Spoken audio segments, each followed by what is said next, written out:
Hello, I'm a colleague of Remy's, and you're going to see some amateur brewing. All right, so Remy has supplied us with, I forget how much you made us, but a lot of rhubarb, chokecherries, and a lot of blueberries. That's been boiled in here. It was boiled yesterday in the evening. It's still actually pretty warm this morning. I actually had to cool it in the sink. I also had 2 kilograms of blueberries in the freezer, which I boiled this morning and have chilled in the fridge just to cool it down so it can cool down this. So we get a nice temperature for the yeast. We don't want the yeast to be too hot, otherwise it'll kill them when we put it in. Next we have just a bowl here. We have some sanitizing solution. Star San is the most common brand I'm used to.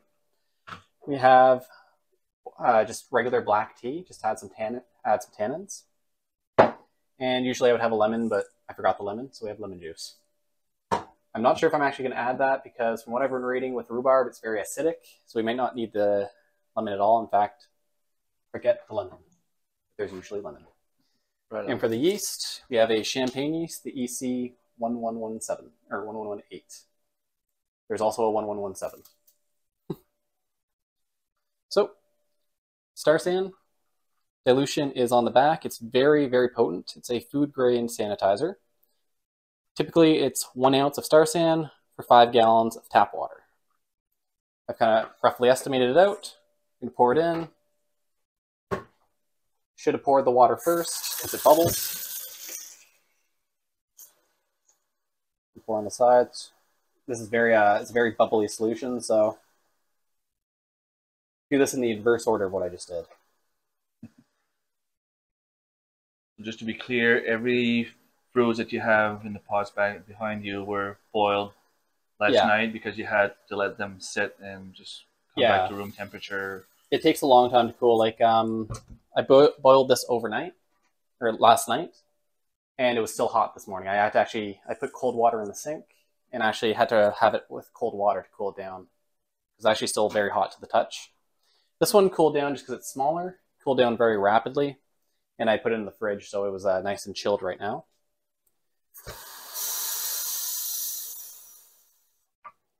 Usually we'd have a hydrometer for this, but rolled off the table this morning and is broken. So we're doing this wild. Awesome. Typically this can go up to about 18% alcohol, and our goal here today is max alcohol. So the plan is I've got 2 kilograms of sugar already dissolved in this pot. So we're starting with 2 kilograms. We're just going to keep adding until it stops fermenting, so I'll let it go. Once it slows down, I'll add some more.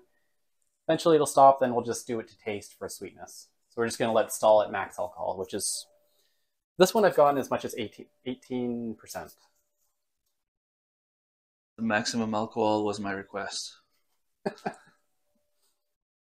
All right, so what we've also got here is a brewing bag. I've been boiling this. I've had this boiled in water just to sterilize it. It's a brand new brewing bag, and it is intended for exactly what we're doing here. And I'm just moving it around, just trying to literally just sterilize it. I've boiled it 3 times this morning because that's going to help us a lot when after we transfer. We're going to put this we're going to use this to line this, and that way when we pour all the fruits in, when we have to do this, move this all into secondary, we can pull the bag out, get all the fruits out in one go, which will make cleanup 1,000 times easier down the road. All right, so what we're going to do now is we're going to start cleaning stuff because this is ready to pour. This is ready to pour. This is not cleaned yet. I rinsed it out, but I haven't actually sterilized it with the Star San. So I'm going to use this. You can keep Star San in plastic containers, but it's not good to keep it in for very long, so I don't store it in here regularly. I just make it and pour it in as I need it. We're actually going to, this will be our airlock for later. We're going to pop that into Star San as well. Just let that steep. And we're just going to spray this thing very thoroughly. Also be careful not to breathe this in. It doesn't feel pleasant for you. I don't know what the side effect is, and it just doesn't feel pleasant for the lungs.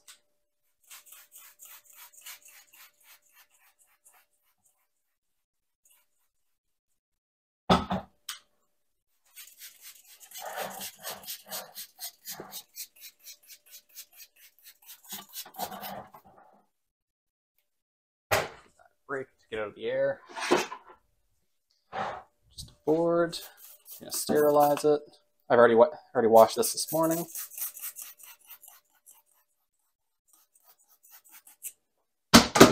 Also, probably not good for the hands, but you know, hand hygiene.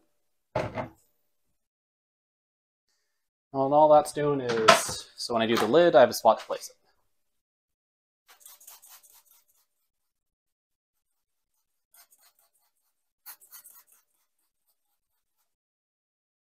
Do the outside too, just for fun. So that's nice and coated. Let you do the outside of this one too. Just around the lid. Yeah. Have to wipe the floor up after.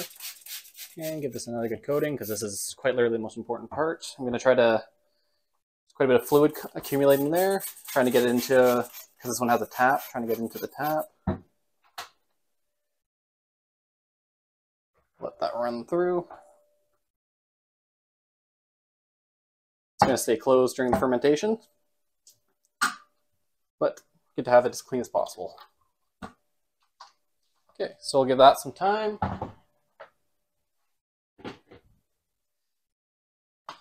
All right, so we have our caps in here and everything. Or sorry, the airlock in here. For a brew this size, I like airlocks like this style. I have, actually, if you just give me a moment, I'll go show what the other airlock style is.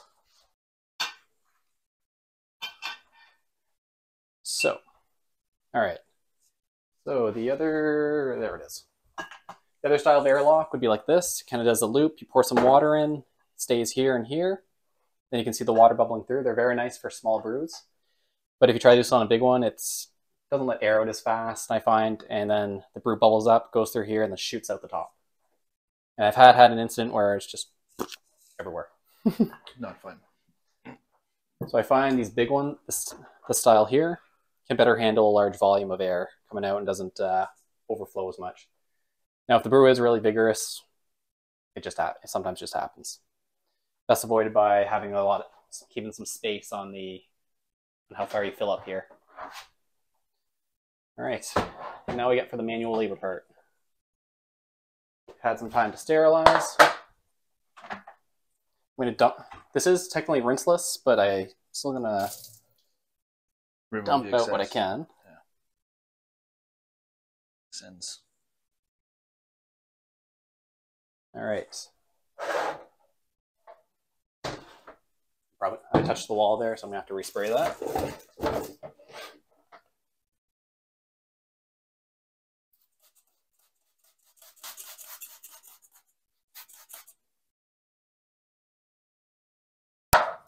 The reason I'm so anal about the sanitization is you get other bacteria in there. It can go bad. It can get off flavors. You can get vinegar. Some typical signs of like an off flavor is sometimes it ferments just fine, but you'll get like buttery taste. Sometimes you get a sulfur taste. Sulfur taste can also be caused by other things, like if you overstress the yeast. Potentially a risk in this one because we're going high alcohol, but since we're adding small amounts of sugar at a time, we'll just keep step feeding it. That actually reduces the stress on the yeast, whereas if you added all the sugar at once, these come into a really sugary environment that can stress them. That sometimes causes a sulfur taste. So I've read. Not that I've ever done that.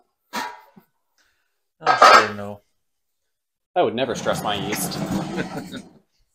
All right. So this is the part. I've never used this brewing bag. It's a different style than I usually get because I used to live near a brewing store which had very nice brewing bags for me, but this one's from Amazon. We'll see how this goes.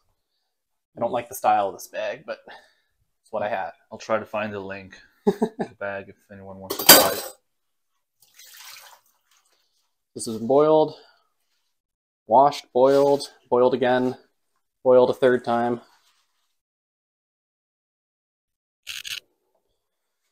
And what we're going to do is actually going to spray the outside even more. I'm just going to have to, it's probably not good for the furniture, but this is cheap. This furniture that is just for this, so not worried about if it damages it. So we're going to put it like that. And then we're going to carefully, and hopefully not spilling all over Remy there, dump this in. Oh, this is going to be fun. It's doing well. It's already looking like wine. Oh yeah, the blueberries and the chokecherries give it a wonderful... Oh, here he goes. That's the rhubarb hanging out there. All right. I'm going to ask you to grab a spatula. Want me to rinse it or no? Oh, no, it's already rinsed. Yeah.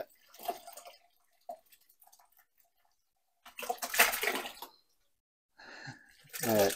So it doesn't look like rhubarb.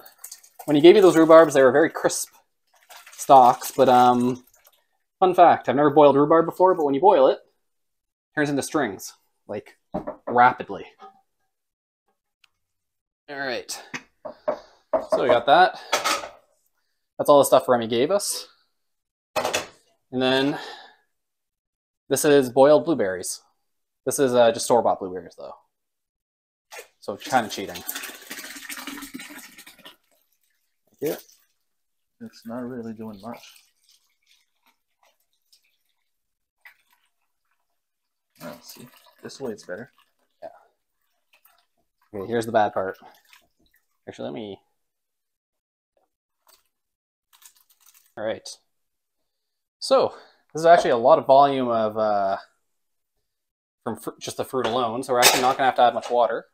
So we actually might not need any more sugar either. But if it's too much sugar, you can always add more water. You can tell it's too much sugar. And I intentionally bought 5 of these, so 5 gallons. Oh, you can stick that back in the Star San. Yeah. I intentionally bought 5 of these for 5 gallons, so just to ensure that we'd have enough to reach our 5-gallon mark. And there are a few measurements on here. I usually go to the 25 liters. We definitely have enough fruit to go up there today. Thank you, Remy. You're welcome.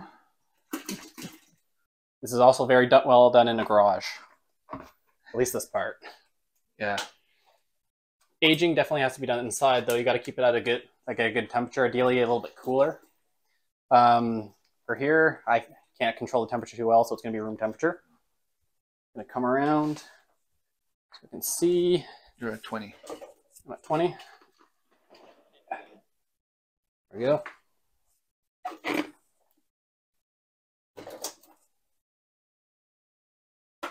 Alrighty.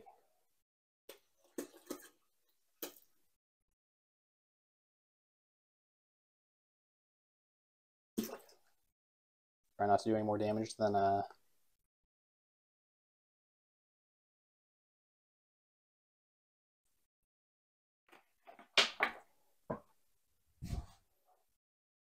right, one more. I'm gonna go grab one more. Don't forget your tannins. The amount of tannins you can add, it's highly dependent. I've added anywhere from 5 bags of black tea to 1. Traditionally, you'll mostly see 1 online. I just really like tannins. So this time I'm only adding the equivalent of 1 cup of black tea.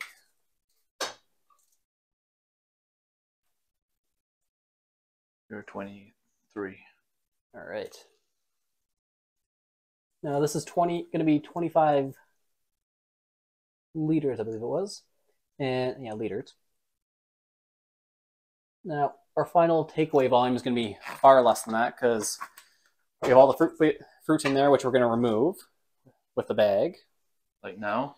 Oh, no, not now. Okay. Yeah, definitely got to keep it in there. I've tried every method of like extracting all the flavor and everything. It always ends in a dilute, tasteless wine. So yeah, you really got to keep... This is why I was not so certain about this bag. How do I tie this up?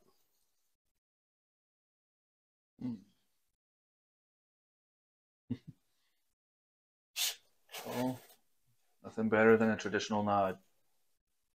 I have no intention of reusing this bag. You can reuse these bags, but I have absolutely no intention to. All right, so we have our Star San. push that down.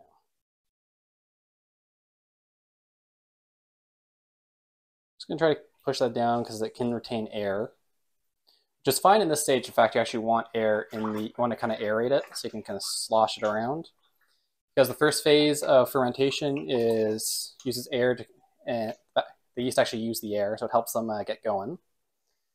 Now, if you have a thermometer, you can use the thermometer. I can physically tell this is the water's at room temperature here. That stuff was hot, but this was cold. This was in the fridge. So it came out as a very nice temperature, so it's safe for us to add the yeast. When adding yeast, you can, when you're pitching the yeast, various people do various different things. Some people, they will like pour this out in some warm water with some sugar and they'll give it a chance to kind of activate first. I don't find that necessary. If you're doing like a really difficult fermentation, like honey wines, or can be quite hard on the yeast. Also, you see I'm sterilizing this before I do it.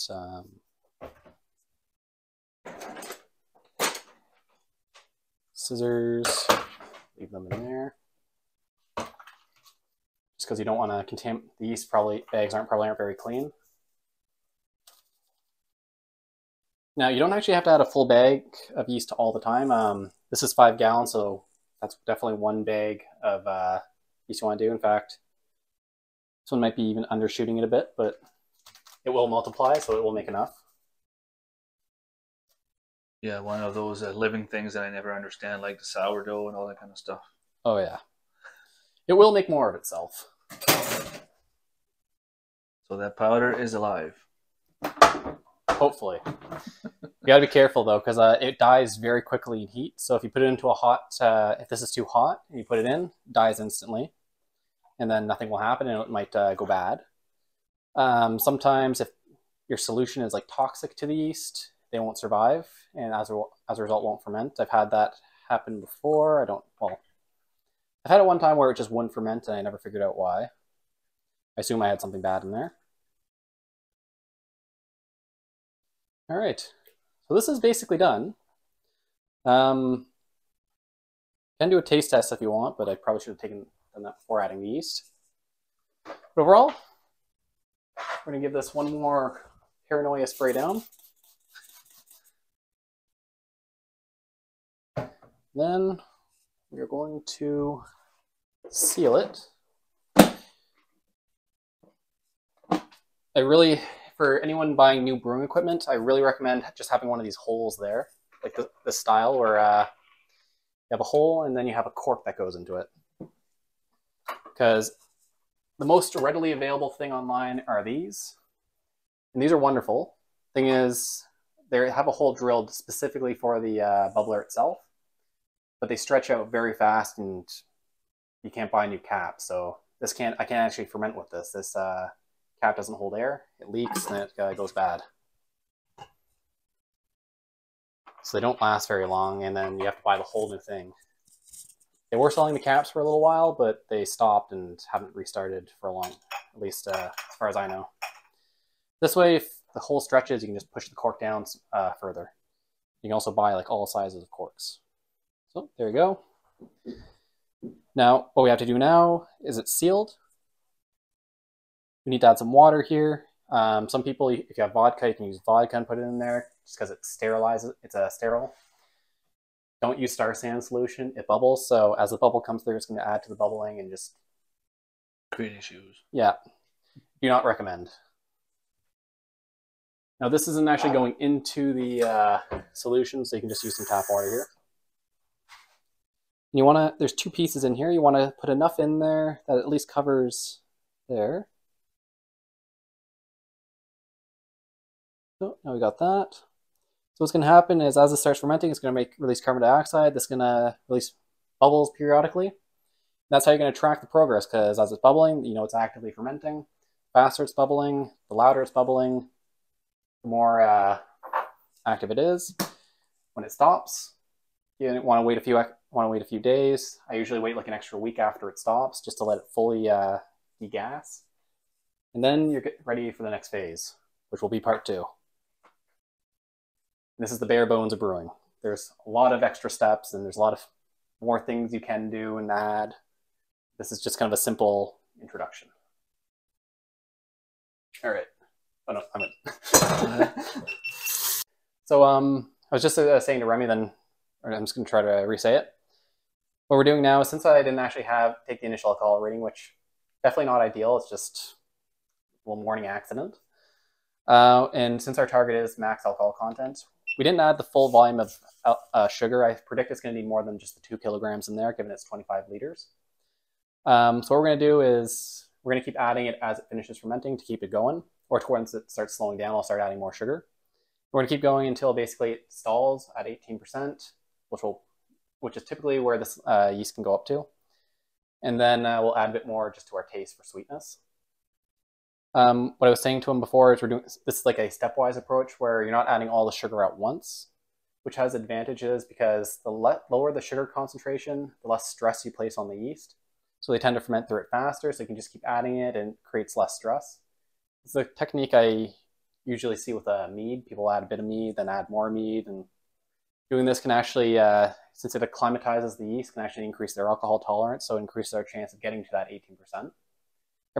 Every yeast is different, so it can kind of mutate. So sometimes it will reach a little bit less. Sometimes 18 is generally the absolute max for this strain of yeast, but I'm hoping we can actually reach that.